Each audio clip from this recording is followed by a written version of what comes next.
अस्सलामुअलैकुम, नमस्ते दोस्तों। अगर आप अमेरिका से पाकिस्तान या इंडिया पैसा भेजते हैं तो 2026 से एक नया चेंज क्वाइटली स्टार्ट हो चुका है। 1% फेडरल रेमिटेंस टैक्स। यहीं पर कंफ्यूजन होती है, क्या ये हर ट्रांसफर पर लगेगा, क्या बैंक से भेजने पर भी, क्या ऐप्स पर भी।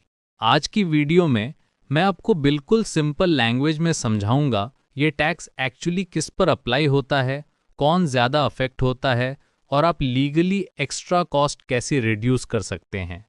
नो हाइप, नो ड्रामा, सिर्फ प्रैक्टिकल गाइड। चलिए बेसिक्स से स्टार्ट करते हैं। रेमिटेंस का मतलब होता है जब आप यूएस से अब्रॉड किसी को मनी सेंड करते हैं।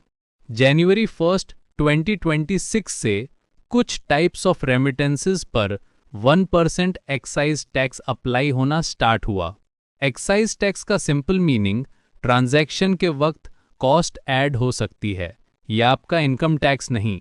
ये ट्रांसफर के मोमेंट पर प्रोवाइडर के थ्रू हैंडल होता है। इसीलिए हेडलाइंस कभी-कभी स्केरी लगती हैं क्योंकि रियलिटी थोड़ी स्पेसिफिक है।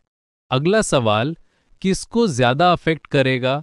सीधी बात, अगर आप ट्रांसफ़र पे करते हैं कैश से या मनी ऑर्डर से या कैशियर्स चेक जैसी फिजिकल पेमेंट चीज़ों से, तो चांसेस इंक्रीज हो जाते हैं कि 1% ऐड हो। मतलब जो लोग स्टोर फ्रंट या मनी ट्रांसफ़र शॉप पे जाकर कैश देते हैं उनको ज़्यादा नोटिस हो सकता है। और जो लोग डिजिटल राउट यूज़ करते हैं जैसे बैंक अकाउंट फंडेड ट्रांसफ़र या ऐप के अंदर डायरेक्ट डिजिटल फंडिंग, वहाँ experience provider to provider different हो सकता है।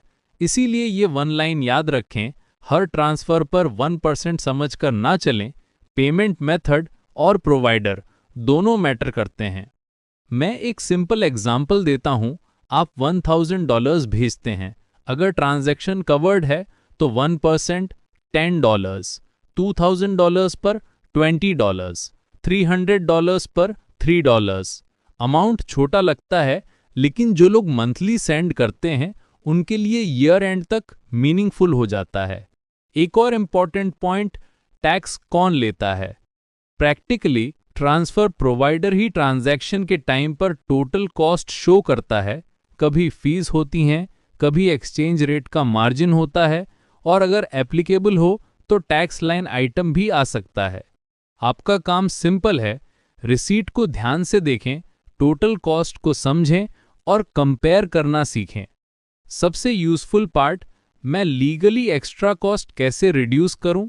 मैं यहां कोई लूप होल्स की बात नहीं कर रहा, सिर्फ क्लीन नॉर्मल लीगल चॉइसेस। पहला, कैश बेस्ड ट्रांसफर्स को रिड्यूस करें अगर पॉसिबल हो। क्यों? क्योंकि ट्रिगर पेमेंट मेथड से लिंक्ड हो सकता है। दूसरा, फी ब्रेकडाउन कंपेयर करें।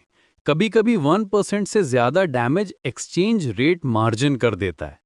तीसरा, रिसीट सेव करें, स्पेशली अगर आप रेगुलर सेंडर हैं, parents, tuition, medical support, monthly bills. चौथा, प्रोवाइडर से सीधा पूछें, एक सिंपल लाइन, इस ट्रांसफर में रेमिटेंस टैक्स अप्लाई हो रहा है या नहीं? अगर हाँ, किस बेसिस पर? आपको क्लियर आंसर मिलना चाहिए और रिसीट पे क्लैरिटी होनी चाहिए। चलिए, डायस्पोरा इम्पैक्ट पाकिस्तान और इंडिया वालों के लिए क्या मतलब?